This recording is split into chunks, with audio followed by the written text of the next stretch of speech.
it looks like they just cut everything. Like, so this hose I could probably still use, put a nipple in between. We'll see. Might fit the stock position. And then it has an AC compressor, and it looks like you don't have, it runs on its own pulley.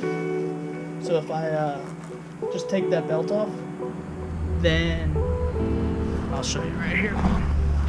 Right here, looks like it runs on its own pulley and tensioner. So if I take this belt off, you know, I won't have any compressor. Yeah, so that way it's not running the compressor.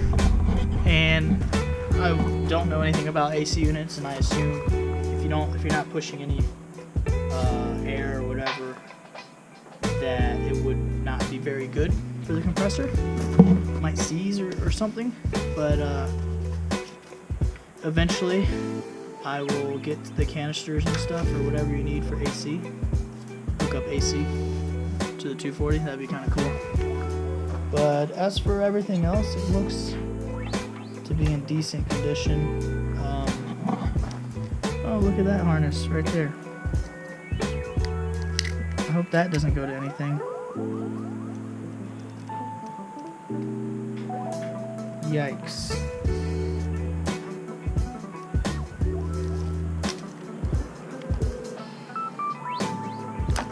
We'll find out about that, but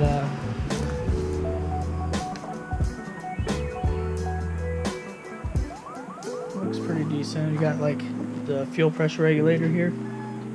You know, fuel line cut, just everything's just been cut. So I'm gonna have to get new lines.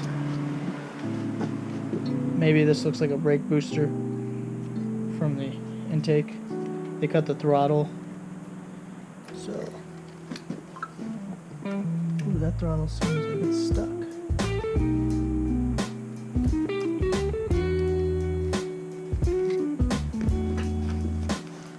Could be all this shit on it. Doesn't look like it. Yeah, so it looks like it's gonna be a decent little project, but once I get it in the car is when we'll start realizing, you know, what's good, what's bad. Looks like this throttle body might be bad.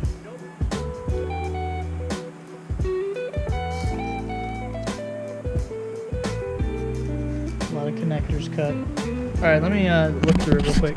Okay, here we are in the garage. RB and B.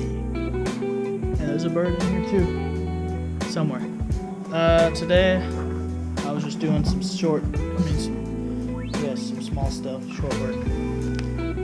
We got the new flywheel on. It was automatic, so it just had, I don't know much about automatics, but it just had this thing here, which I assume is just to start the engine. I don't know anything about torque converters or what they look like. Maybe it bolted right up here. I don't know anything about it, but yep, got that guy off. My new clutch kit didn't come with bolts for the pressure plate to the flywheel, so I'm gonna have to get some bolts for that. I'm gonna contact them, maybe get some bolts directly from them. If not, I still need to get the bolt size for these the transmission bell housing to the engine bolts.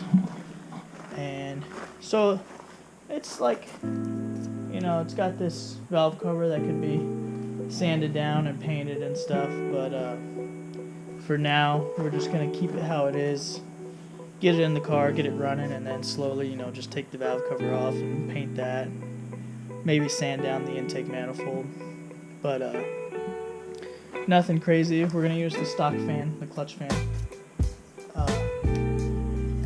We'll use the clutch fan for a little bit. Let me get this light on real quick. Until then, you know, I can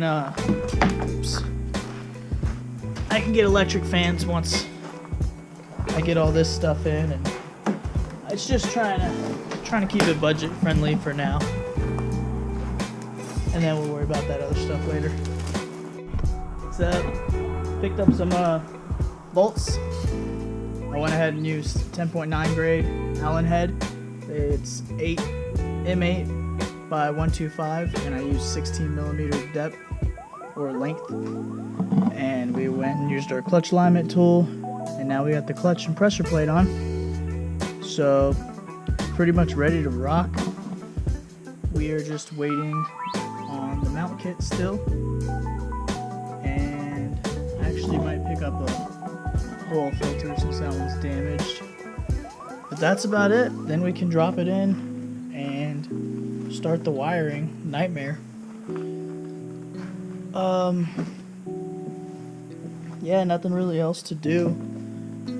I mean, I could take off like the intake manifold and clean it up and paint the valve covers, but I really don't want to start breaking into it too much and end up doing something wrong. So we're just gonna wait.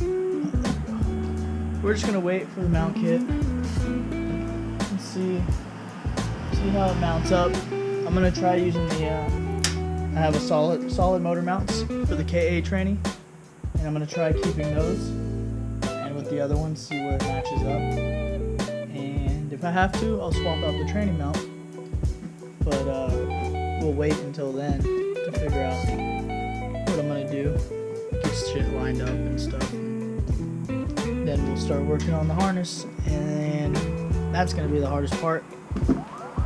So stay tuned. I'll try to get some more video of me actually working, but if I would have recorded this, y'all would have been bored out of your minds, because I just walk around the engine like 5 times looking at every single hose and just, you know, the really tedious stuff just to make sure there's no vacuum leaks, because the old vacuum lines were all brittle.